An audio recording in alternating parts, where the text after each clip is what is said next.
When one young woman gave birth to a baby almost 50 years ago, her father refused to let her keep him. Although she never gave up hope of meeting her son again, each year that passed made a reunion seem even more unlikely. Then, out of the blue, she received a notification online. Hello, wonderful people. I'm Scott Leffler for WonderBot. And here is a teen mom's dad wouldn't let her keep her baby. But 5 decades later, they were matched online. Before we begin, make sure to smash that like button, subscribe to our channel, and click the notification bell for more amazing videos.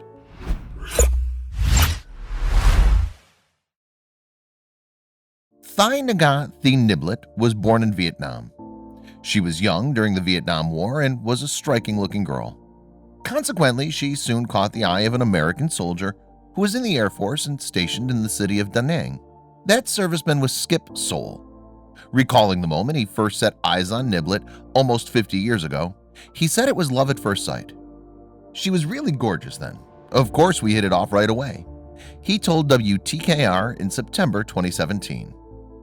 The couple embarked on a whirlwind romance.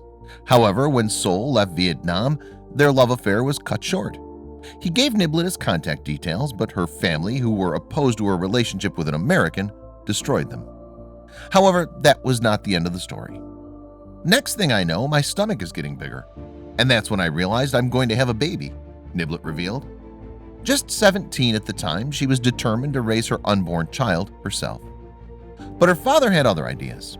He saw Niblet's pregnancy as a disgrace because she was unmarried. Furthermore, the baby's dad was a U.S. serviceman. When you have kid half American, half Vietnamese, people look down on you, especially your family, Niblet explained to CBN News in June of 2017. Nevertheless, Niblet continued with her pregnancy. She later gave birth to a baby boy that she called Tran Van Hung. But after he was born, her father and brother took him to an orphanage. Not willing to hand over her baby, Niblet retrieved him and raised him for the first 7 months of his life. But her dad and brother got their way in the end. Niblet had been out running errands one day. When she returned, her baby was gone. From that day, I block out. I completely block out because I didn't know where my son was, she later revealed to WTKR. Sadly, Niblet's story is not an unusual one. During the Vietnam War, it's estimated that 50,000 babies were conceived to U.S. soldiers. Many of the infants were abandoned by their fathers. A large number of these war babies were also abandoned by their mothers, who wished to hide their relations with the so-called enemy. However, Niblet never gave up hope of meeting her son one day. I have heard God's word himself. He told me, I know where your son is, she said. You don't know it, but I know. And because of that voice I heard, I keep on holding on to that. In the meantime, her son lived in a Da Nang orphanage until he was 2 years old. An Army major then adopted him and provided him with a nice life. They renamed him Kirk Kellerhals and were honest about his adoption. Kellerhals simply assumed both his parents had perished during the war. This was not a case where I was looking for my parents, Kellerhals explained. I thought they were gone. I thought they were dead. I was very grateful for the family I had.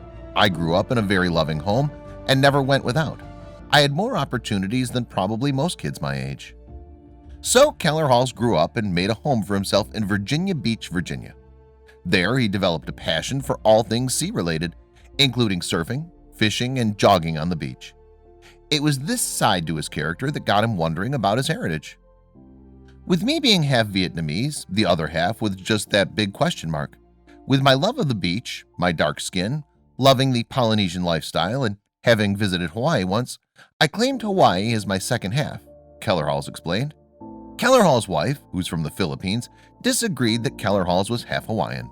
If anything, she believed he was part Filipino like her.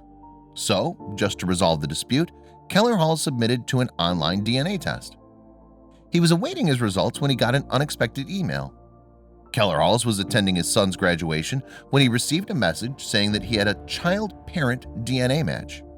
Immediately, Kellerhals assumed it was a scam. But after reading the email thoroughly, Kellerhals realized that there was a good chance it was genuine. It suddenly dawned on me, this is probably my mother. There's no way. This is impossible. She's dead, he said. Niblet was now living in San Antonio, Texas, with her husband. She had searched extensively for her son since arriving in America. At first, she looked in phone books. But when the technology arrived, she pinned her hopes on a DNA test. Niblet and her son reunited for the first time in 48 years in June 2017. The pair shared an emotional embrace, and Niblet thanked God for finally bringing her to her long-lost baby.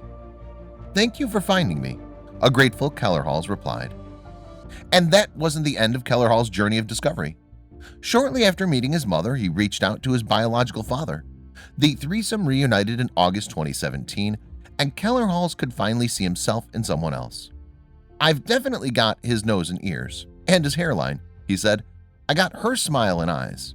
Wish I had half of her strength."